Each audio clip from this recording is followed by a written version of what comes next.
Okay, guys, good morning. First, announcement. Hopefully everything go okay with your quiz. So remember, number one, if you send me an email to me or to the TA, your TA, please use your IAU email. Do not use Gmail, Hotmail, Yahoo account, please.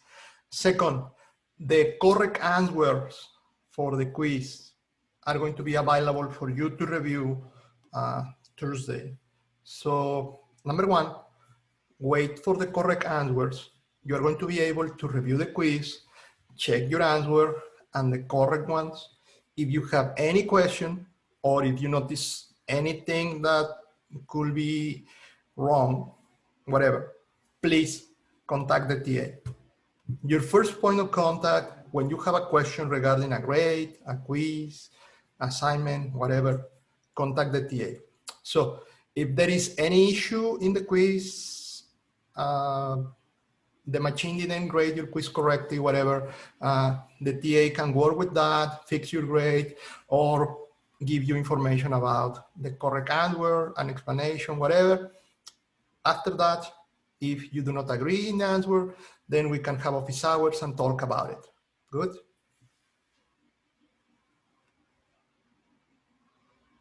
Yeah, the quizzes should be over 100. So all the grades are going to be over 100, 0 to 100, and then we calculate the average and so on.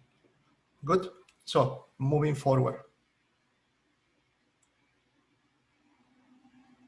Yeah, remember, all the quizzes are like 20%, 25%, then basically you add everything and calculate the average and multiply that average for the percentage, the weight. Normal things. So in that way, you always know that the highest grade is 100. So if you do not get 100, then you get something is wrong. Anyway, good.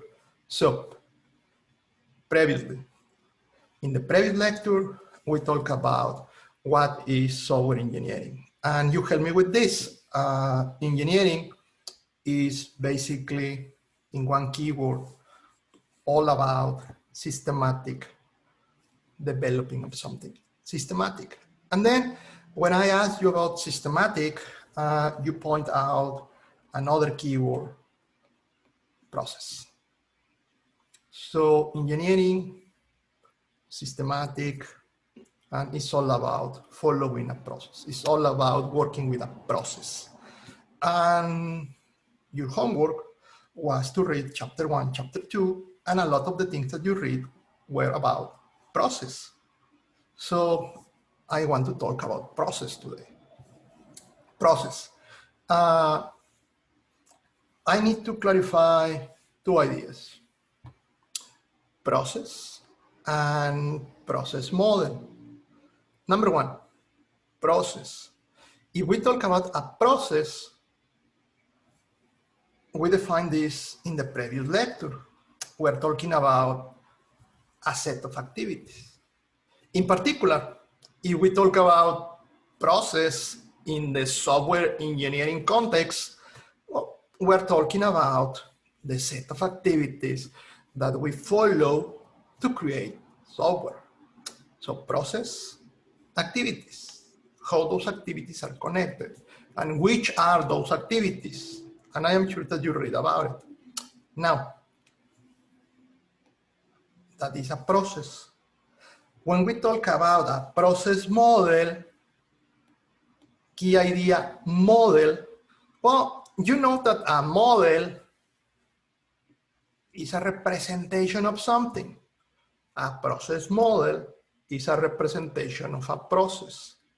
I usually use this equivalence.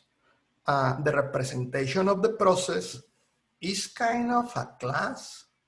The process itself is kind of the object. You use the class to create objects.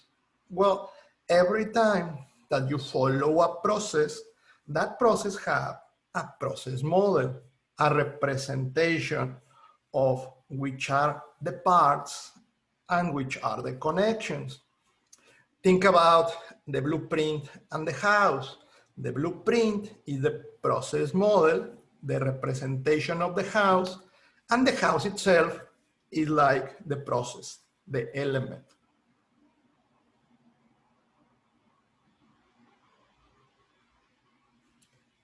Great. Good. So, process model and process. Clear. This question is in your midterm.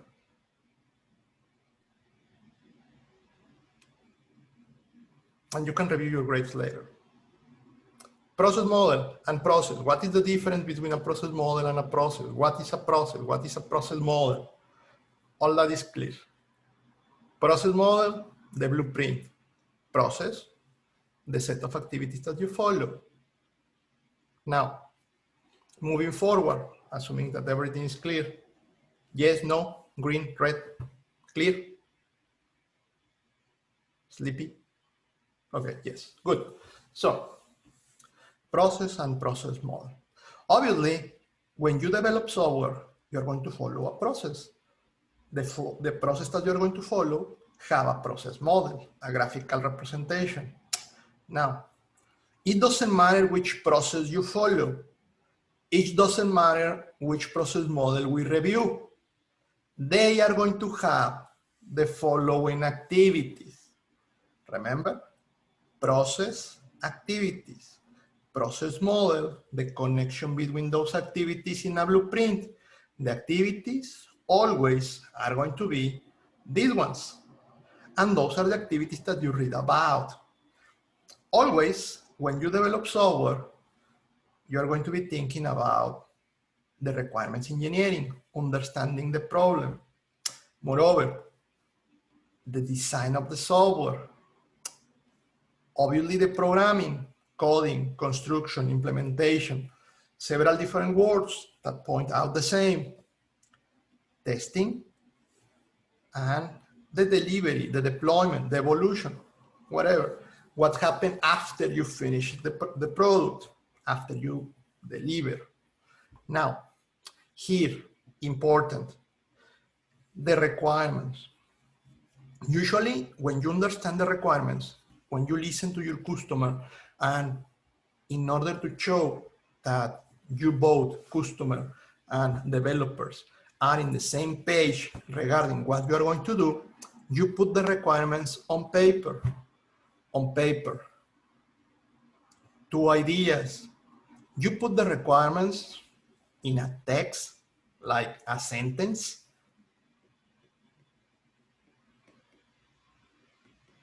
And we're going to talk about those sentences like user stories. User stories are a text, a sentence, a group of sentences for a group of requirements that we're going to use to document requirements. User stories. The second way is with diagrams, pictures. In particular, we're going to use a particular kind of diagram that is a UML diagram. UML diagram for the requirement. Use case diagrams. These two, user stories and use case diagrams, is your homework for this week. This week, I am giving you some videos and I am asking you to do some activities that basically are all about understanding user stories and use case diagrams in UML. Something that I need you to remember. Those two are connected with this activity of understanding the requirement for a piece of software. We're going to start with that later. The next activity is about the design of the software. In particular, one important thing that you're going to do here in the future weeks is you're going to learn another UML diagram, class diagram. This is something that is coming, is a topic for future weeks. This is your homework this week. But well, coding, that is something that you already know. You know how to program in Java, is something that you're going to be doing in your final project. Then, testing in the future, in one of the weeks, I am going to ask you to do a homework, review some videos, and complete something with JUnit. That is basically the testing for programs in Java. So programming in Java, JUnit, testing Java programs. And finally here, we're going to talk about several different topics, including project management. What happened with the product when it's done, and we want to modify, extend, or whatever, different activities here. But I think this one, and this one are the more important that we're going to be covering. This one this week, and the others are coming. Now, these are the activities. The only thing that we need to review regarding this is how these activities that are going to be always the same are going to be connected in the different process, in the different process models. These are the elements. The only thing that is going to change is how we connect them. And that is going to create a process to follow. Now, connections. Those are the activities. We connect them, we create a process. We're going to review the options. Now, before doing that, there are basically two categories of process, two types of process, or two strategies to create process. Option number one, plan-based process. We can connect those activities in different ways, and then we have a process, and that process can follow the approach of being a plan-based process. And as you can imagine, a plan-based process is a process in which everything is controlled. Everything is related to a plan, a due date, and the activities that we are going to follow to complete that due date. The core of the process is to accomplish a plan. The second option, and I am sure that you have listened that part, that concept. The second option is agile software development. Agile is the opposite of the plan-based. We do not have a plan. Well, we have a plan. We always have a plan. But the plan is not the one that drives the project. We can change the plan in any moment. There is a plan, but the plan can change. Because the most important thing in agile developing is to adapt to whatever the user, the customer wants. So if the customer, my professor, change the requirements of the homework, tomorrow in an agile process, I, as a student, should be able to say, yes, it's fine, change the requirements. I can do something different. I can do a new plan in order to accomplish the new requirements.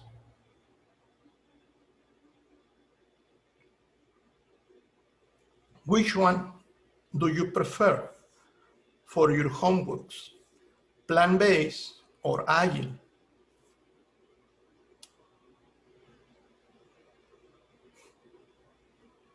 How many of you ask your professors to give you homeworks that are agile? And I am sure no one.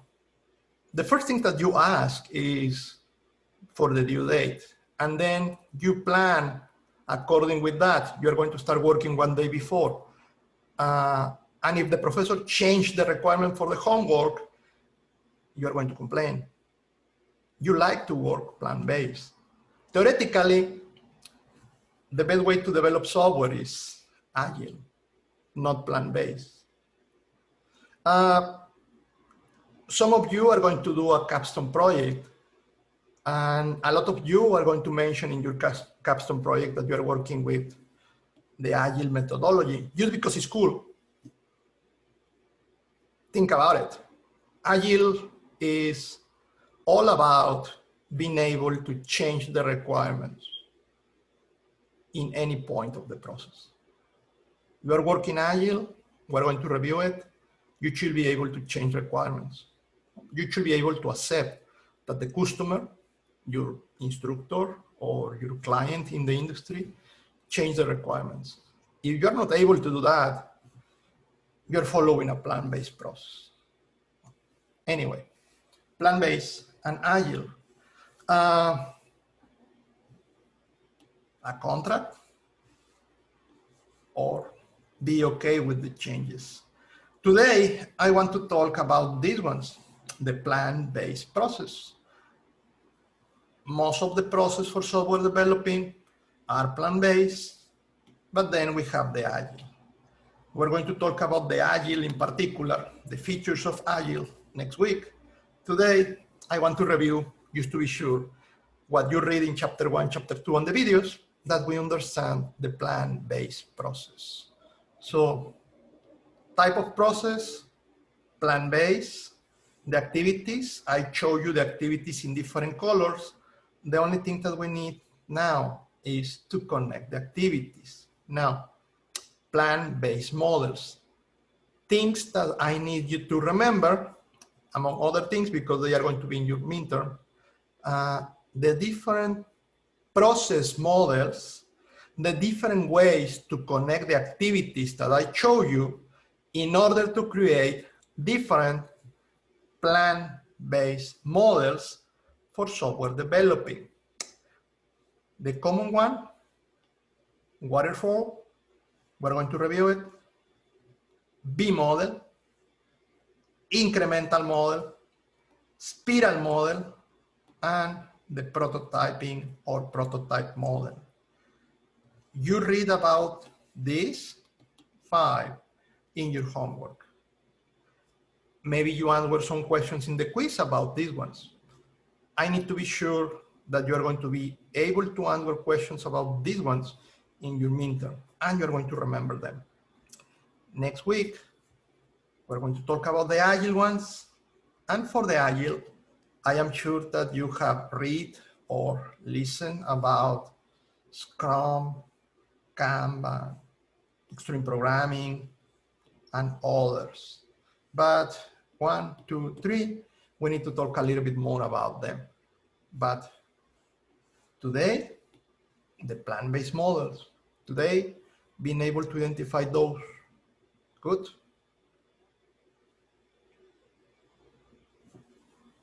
Okay, each of them. Plan-based process, the list that I give you. The first one, Waterfall Model. The Waterfall Model, the easy one. The easy one, yeah, you have your activities. And remember, the activities could have different names, depending on the author, depending on the book. But in general, they are, as we mentioned before, number 1, requirements. Number 2, design, implementation, programming, and testing, and evolution, deployment, delivery.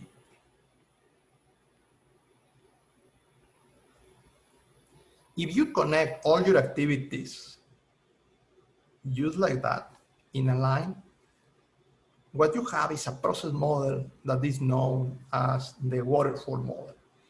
And the reason is because usually you do not have this line flat, but they like this idea of going down, going down, going down, going down, like in a waterfall.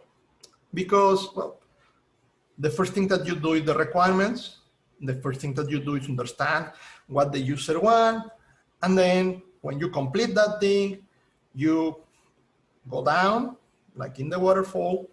And the next thing that you do is the design. And then when you have the design, you go down. And the next thing that you do is the implementation, and so on. The important thing here is when you are doing the implementation, you cannot go back and change the requirements, or you cannot go back and change the design.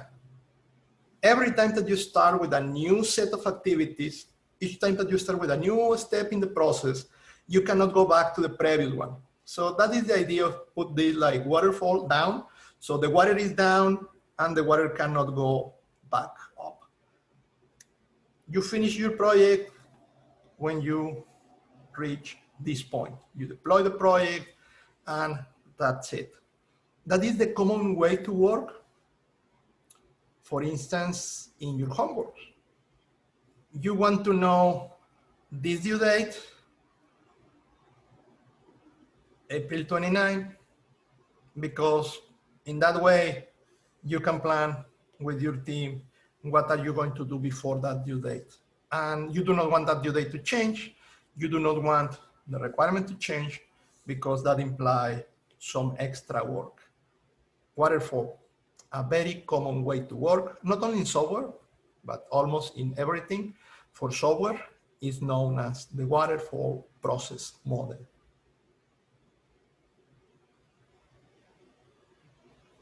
Clear.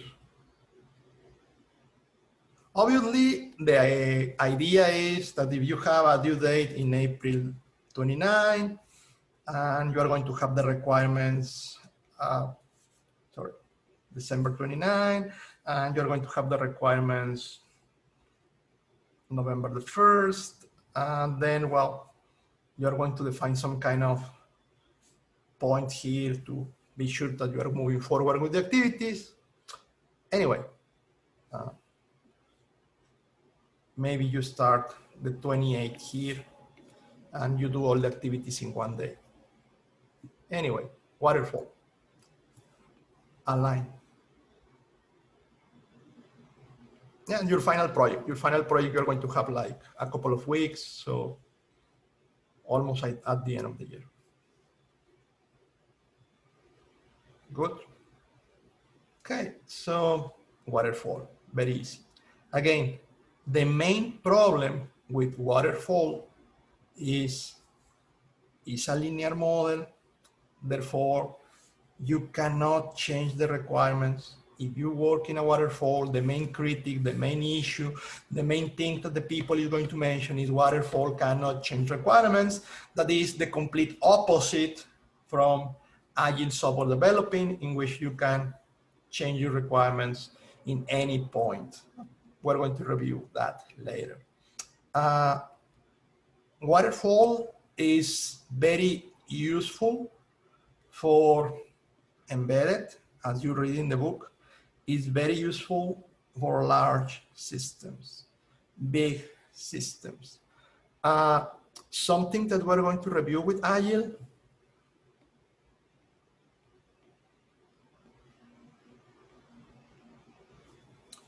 Agile is good for medium-sized projects. Agile is not good for large projects. Why? Well, the key idea here is if you have a large project, something that you need is, number one, use time. Yeah. A large project is complex, and a complex project needs to be documented. Documentation is not a key idea in Agile. We're going to review that. Agile is focused on the product, not in documenting the product. There is documentation, but not as extensive as Waterfall. Large projects still are developed with the Waterfall. When you have an issue regarding the project, the software involving human lives or critical security, usually you are not going to work with Agile, because when human lives are involved, when security is an issue, something that you want is to have the requirements in full before starting, because the risk of missing something. Again, security, human lives, you do not want to work with this idea of we do not understand the problem 100%. So large systems, critical systems, embedded, when the hardware is involved, you need to have the hardware before the software. There is some kind of linear idea there. So developing with this is still useful. Anyway, you separate the activities. Each activity has a beginning point and an end point. and that is going to be waterfall. Now, in particular, I am talking about critical systems. I am talking about, hey, what happened if I need to create software for, let's say, a medical device? When you have a critical system, when you have something medical, the next model that we need to know is B model. B model. B model because the graphical representation is like this one, a B. This one is like waterfall. If you check carefully, this one is a waterfall. One side of the B is the waterfall, requirements, design, implementation, the first 3 steps in the waterfall. And after implementation, we do testing in the waterfall, remember? Like here. The B model is about, wait, let's do more testing. Let's make all of this kind of 50% of the picture about testing. And just because all of this is testing, instead of creating this big waterfall with a lot of testing at the end, well, the picture used to give a fancy name is, okay, let's put this up. We have this V shape. We call it the V model. And for the people, it's clear that we're going to do a lot of testing. The last part, testing. There are different things that we do testing. I mentioned before, we're going to review unit testing. Unit testing is about testing your functions, your units, in terms of what you know in Java. Your units are your methods. You're going to test that. But there are other things like, well, the methods, the functions are working. We need to test that when we put them together in the same class, so different classes together, they are still working correctly, because you can agree that you can have elements that work correctly alone, but then you put them together and we need to be sure that together they are working. All the calls and passing parameters, returning parameters, is everything working fine. We need to test the system, not only the integration, but now with a user maybe, or with the interconnection of that system with other systems. And at the end, real life testing in the environment that the testing is going to be working. We're going to review this, each of them in detail, but the point is, for the V model process, a lot of testing. A lot of testing. And if I put the colors that I used before, you can notice all this green, implementation and testing, the deployment. And again, it's linear. We're connecting everything with a line. And the idea of having this B instead of the diagonal, well, used to give a fancy name. For this one, key idea is a waterfall. It's an extension of the waterfall. It's the waterfall plus testing, or with testing plus plus. That is the key for the V model. Obviously, the recommendation, software in which you need a lot of testing, and which better idea than if you are doing a medical device, right? Human lives involved, testing is priority.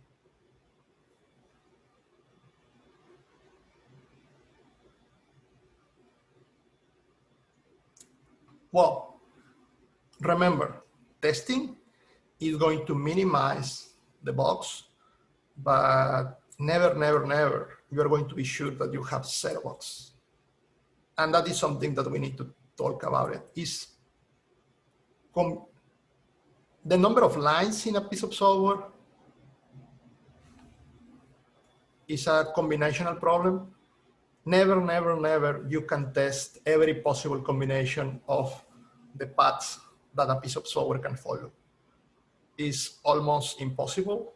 Among other things, is money, is time. So usually in a normal, common piece of software, your testing is less than the 50% of the things that could cover the software. With a medical device, you're going to try to do more, 80%, 90%, but you never test the 100. So even in critical systems, the testing is almost impossible to make 100%. It's expensive, so maybe you are going to put the money for a medical device, maybe you are going to put the money for the airplanes. You're not going to put the money for a mobile application, a web application, even an operating system. They do not test 100%. It's easy and cheaper to wait for the people to run the operating system, the tech box, and then release an update. It's cheaper. Sorry, we are the testers. Well, I don't know. Okay, B model, medical device. B model, a lot of testing. Something in your exam is going to be like, hey, I want to create this software for this. Which model could I use? And just remember, if I mention a medical device, this is your answer because the testing involved. Now, the next one, incremental. So far, the waterfall and the V model, you have the activity and the next one and the next one and the next one, and in some point you are done. For the incremental, what we do is instead of complete one activity, if you remember, the red one is requirements.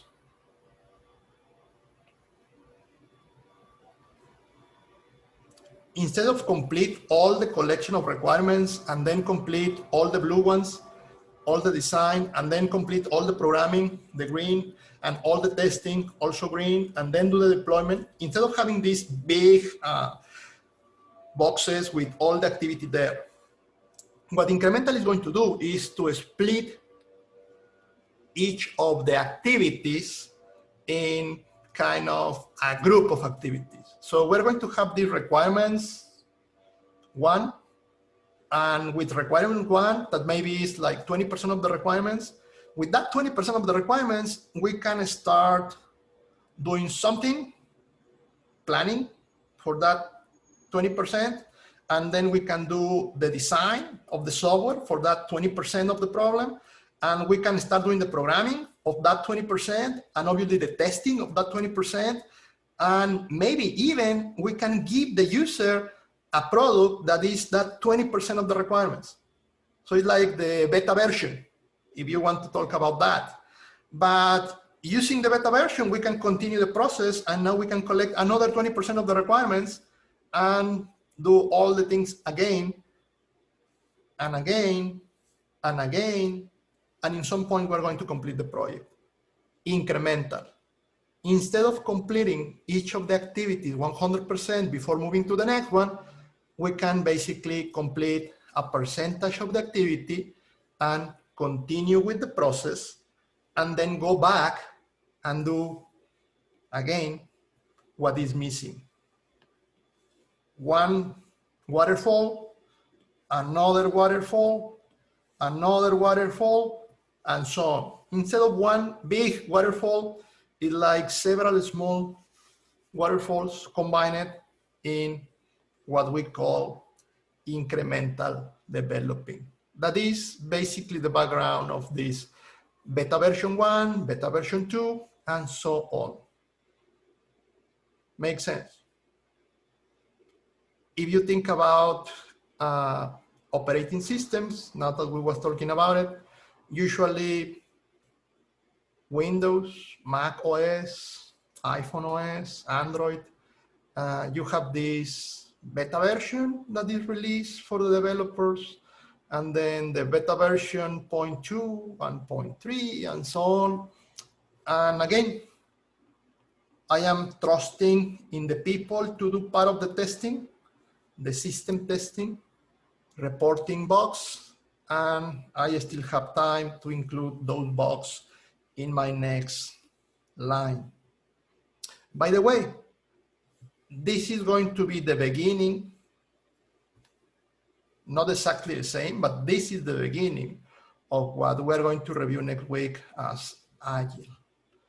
This idea of the incremental, if you know about Agile, is going to become kind of the grandparents for your sprints.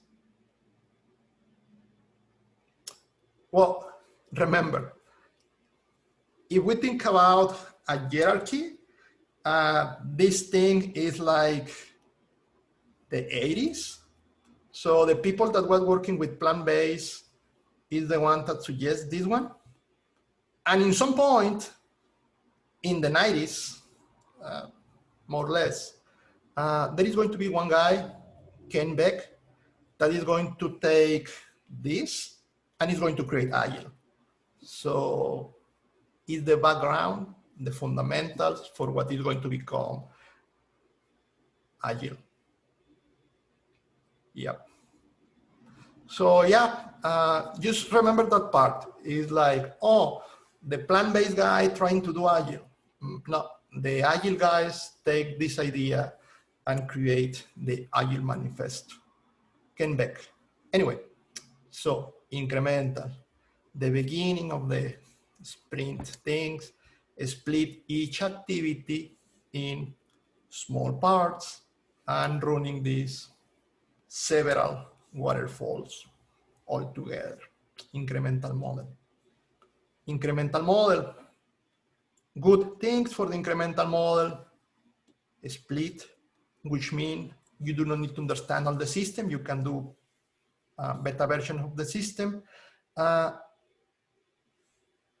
It's good to get feedback. As I mentioned before with this example of the operating systems, you are releasing versions, so you get feedback from the customer directly.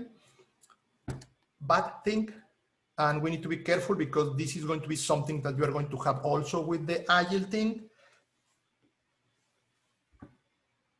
Every time that you do an increment, every time that you run one of these requirements, design, implementation, every time the quality of the product go down, every time. Why?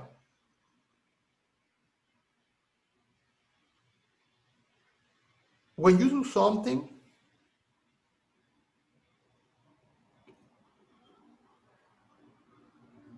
well, the Boeing thing was more about testing. I mean, the last thing was outsourcing of the source code for a particular thing.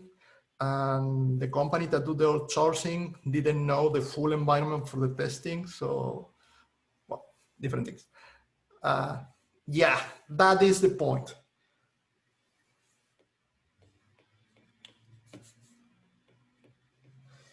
It doesn't matter how good developers you have. The only thing that you are buying with good developers is time. Every single time that you do a sprint, every single time that you do an incremental thing, every single time the quality go down. Obviously, with bad developers, the quality go down in 3 sprints or in 3 iterations. Good developers, maybe 100, but every single time the quality go down. Think about it. What is the reason because we have Windows 10 instead of the version, I don't know, the iteration 100 of Windows 95? In some point, any single operating system, in some point, any single application of software is customers. We're starting from scratch. We're creating something that is completely new, and we're not using anymore something that we had before.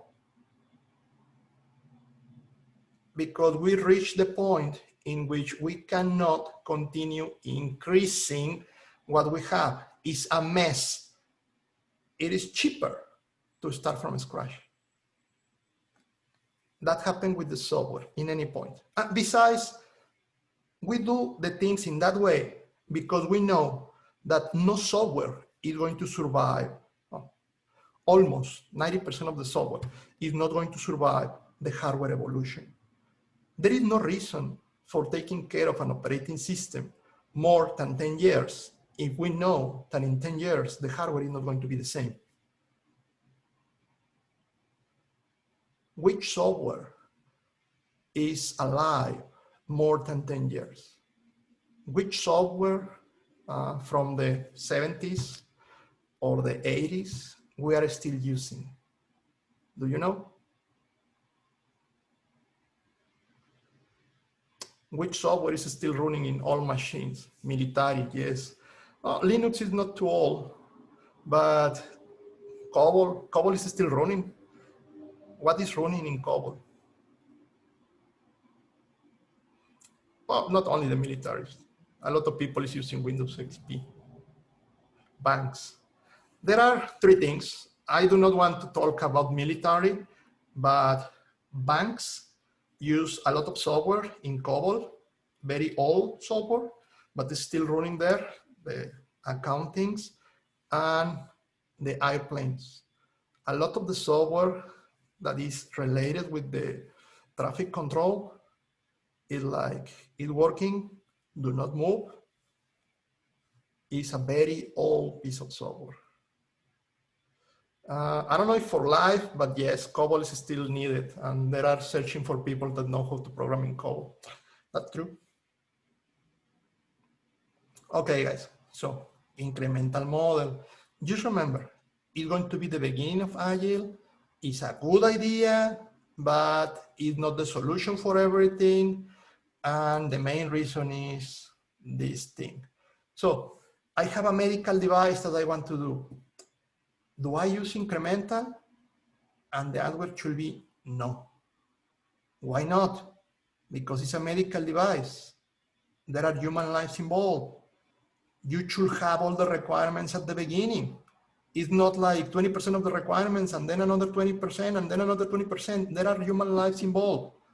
Tell me everything I need to know. And before I start planning or developing or whatever, I need to have that. Moreover, if we're talking about a medical device, it's important to do a lot of testing. Never is going to be 100%, but more testing than the waterfall. Therefore, be model again. That is kind of my path for the decisions. Good. Well, that is another idea. Assuming that we want to do something good, right? Medical. What do you think about the web page for ASU or any web page or a mobile application, any mobile application, whatever? Incremental. Moreover, for the web page, any web page, for the mobile, almost anything, you are going to use Agile. That is kind of this extension of incremental. Why? Almost any project that involves web, almost any project that involves mobile is a medium to small size project. Sorry guys, web pages and mobile are never large systems. Not in size, not in the period of life. They are medium and they are supposed to live a short period of time. Just because, think about it. Web page, mobile, you need an update in 1 year, 2 years, 1 year. So incremental is for them, Agile is going to be for them. Yeah, Facebook. It's the same idea, it's a web page. That is the reason, because something that you want to know if you are in the path of being software engineers or want to work in software engineering somehow, if you want to work for Google, Amazon, Facebook, some part of Apple, well, what you're going to be doing is web systems or mobile applications. Therefore, probably you're going to be working in this Agile process methodology, medium-sized to small-sized project, that the most important thing is to have a new version as soon as possible, and the errors, well, nothing happened. We can fix the error in the next iteration. Good. Great. So another one, prototyping model. or prototypes modeling. Prototypes, very simple to remember. Is kind of take the waterfall and create a circle. Why? Well, basically, every single time that you finish with something, that something is not the final product. That something should connect again with more requirements. Do you remember what is a prototype, right? What is a prototype? The prototype model is to create prototypes of software. What is a prototype? Prototype, definition, dictionary.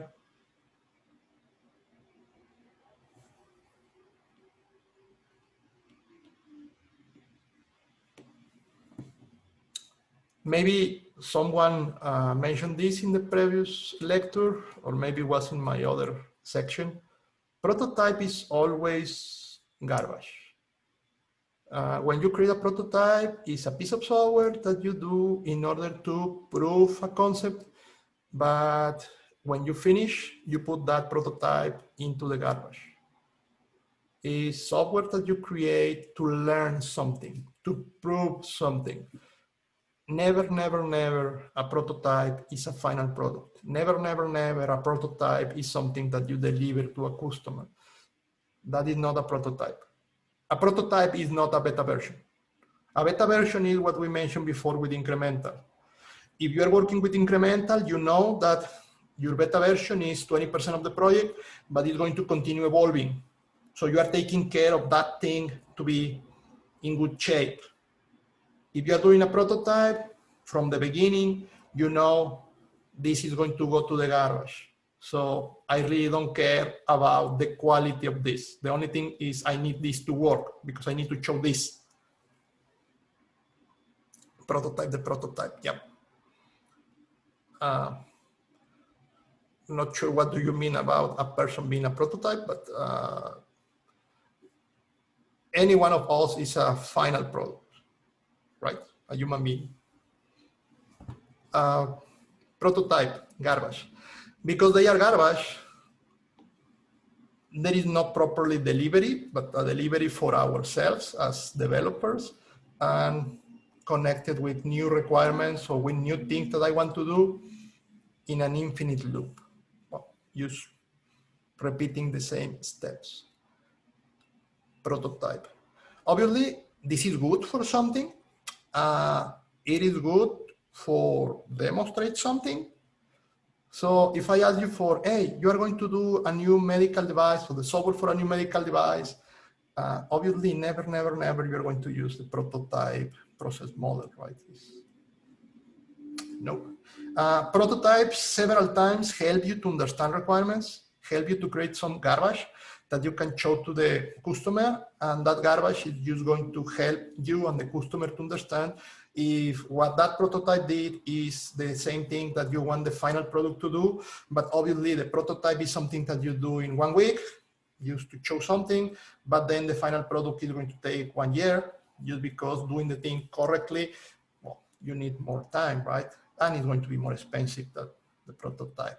So help understand requirements is one of the key ideas for using prototypes, besides proof of concept or demonstration of something. I was talking before about your capstone project. And again, I am pretty sure that you're going to tell your instructor that you are using Agile, and using Agile is in order to deliver a final product to the customer. When you start working on that, think about it. I have seen a lot of capstone projects that are waterfalls, and some are used prototyping. So you do your software, show the concept to the customer, you get a grade, and then it's garbage. I don't know. You're going to be working on that. Just think about it. All your software in CS110, for instance, all the software that you did to learn to program in Java, I am pretty sure that you could agree it was this infinite loop of understanding what the professor wants, go directly to implementation, testing is not working, try to understand new requirements, programming, testing, and so on. And what you did, a lot of prototypes to learn something. You put your software from 110 maybe in a folder, and you have that folder in some place in your computer, but not really anything that could be a product, right? Kind of maybe a garbage. I don't know. Well, prototyping. A new one, and I want to make clear the difference between this one and the prototype, the spiral model. The spiral model, again, check this. I have these small boxes here. All the red ones, if you remember, are requirements. All the blue ones, design, the green one, testing, and so on. Spiral model is like the incremental. You are not doing the full task in one time, but you are separating the task in several small pieces. Now, instead of having like in incremental, a waterfall and then another waterfall and then another waterfall, just like that, the idea of this guy was let's to put these things, the different increments in this spiral line. Why? Well, remember, the idea of the process model is just to show you a picture that helps you to understand the process. And something that I want to show you in this picture is the following. If you notice this space here, what you have is those orange boxes, the red boxes, the blue, green, and gray. But if you notice, all this part here is new. All this part here has nothing that we had before. And all this part here is about risk evaluation. Risk evaluation. Yeah, the spiral model is like the incremental, but if you think about these small increments, is okay, this small increment, but here let's add some new activity. And here let's add this new activity. And here let's add this new activity. Which one is that new activity? Is the one that is going to be in this place? Risk analysis. Risk analysis. Yeah, I mean, do the incremental, but every single time that you finish with one of these small lines of increments, do risk analysis. And my question for you guys, and question in your exam, by the way, what is the difference between risk analysis and testing?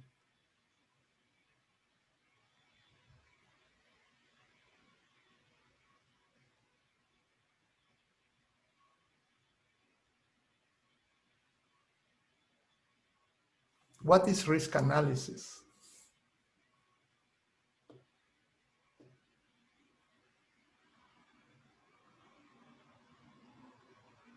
Okay, the orange are planning. I use separate the orange, go with the requirements to do planning. Plan. Okay, damage. Let me tell you this. When you do testing, you are searching for bugs. The bugs are in the source code. Testing, bugs, source code. Testing, problems, problems in the source code. Testing is all about the source code. Risk analysis is about searching for problems in any part of the process. Risk analysis. This software could be too expensive.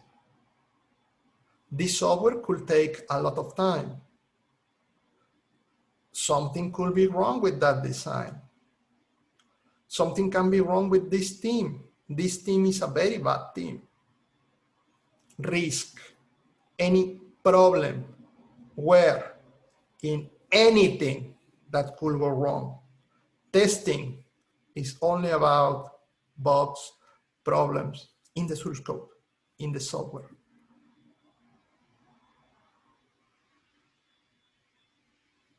Risk analysis in your final project. Someone mentioned to me, what happens if one of the members of the team gets sick of COVID?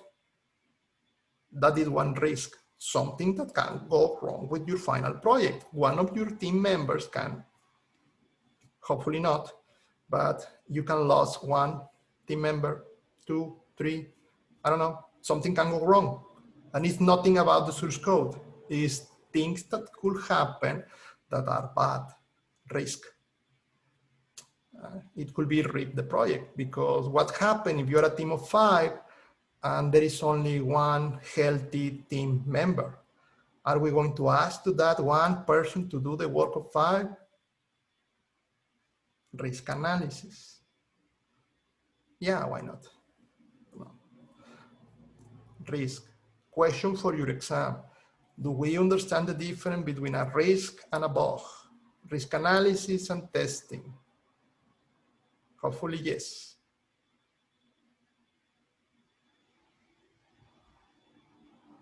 Okay. Yeah, don't worry. I mean, hopefully nothing happened, but if only one person is healthy in a team of 5, we need to talk about it and we need to solve that situation. Hopefully nothing happened. Well, spiral model. The key idea of the spiral model is 25% of the process is going to be risk analysis. This is different from the V model. Hopefully you agree. The V model is 50% is testing. Testing is not the same of risk analysis. Finding bugs is not the same as finding risks. For the spiral, key idea, risk analysis. Risk analysis, mission critical or large software systems. That is the use for this process model. Systems in which you need to have or are going to have a lot of documentation. Documentation is critical, and there are going to be changes, probably, and you need to be sure that those changes do not impact the life of the project. Now, tell me, large project, large thing. Could be the software for a bank be something like this. And I am not talking about the mobile application of the bank. I am not talking about the web page for the bank. I am thinking about the software that control all the transactions, input and output from the customer's accounts. Do you think that that is a large piece of software? Moreover, do you think that that one could have risk, and that for that one, the bank account is important to use 25% of the time checking the risk of the team developing that software failing the people, failing the software? Again, I am not talking only about testing, but about the consequences of a failure there. And hopefully your answer is yes. That kind of software, the banks, traffic control, and so on, they need not only a lot of testing, but they need control, damage control. Why? They are large. And for large systems, testing is not enough. Notice that I give you as an example for the B model, medical devices. A medical device is small. The software that you have inside of any medical device is small. Your worry is about the testing. It should work correctly. But a medical device, the human body, do not have a lot of changes. Think about any medical device, and usually it's going to be the same in a long period of time. The updates are going to be very, very limited, just because the human body do not change. But if we think about the banks, the flight control and so on, those guys, they are large. And for them, it's not only about checking the box, impossible to check everything, but it's more about risk analysis. All the things that can go wrong, not only with the software, but also with the people. Kind of that. Important for your exam, the difference between risk and bug, but also the difference between spiral and B-model. Please review that. You have both in the book, and I did a summary just right now. Spiral, B-model, waterfall, incremental. And then we need to move to Agile. Agile, remember, all the ones that I mentioned just before are plan-based. For your exam, can you mention 3 examples of plan-based process models? That is one question, and hopefully you can, right? Examples of plan-based process models. The only one that I hope you do not mention is Agile. Now, for Agile, as I mentioned before, Agile, the 90s. In the 90s, one guy, well, a group of people are going to create the Agile Manifesto. One of them came back. The idea comes from the incremental model. The incremental model, the idea that they are going to take is 2 key parts. Number one, they like the idea of anything can change. Number 2, they do not want to do documents, or they think that the documents are not essential in the process. With those 2 things, here we're going to move to the Agile process. And that is the topic for our next lecture in a week. So, plan-based process models, process and process models, and all the things that we reviewed today. Any question?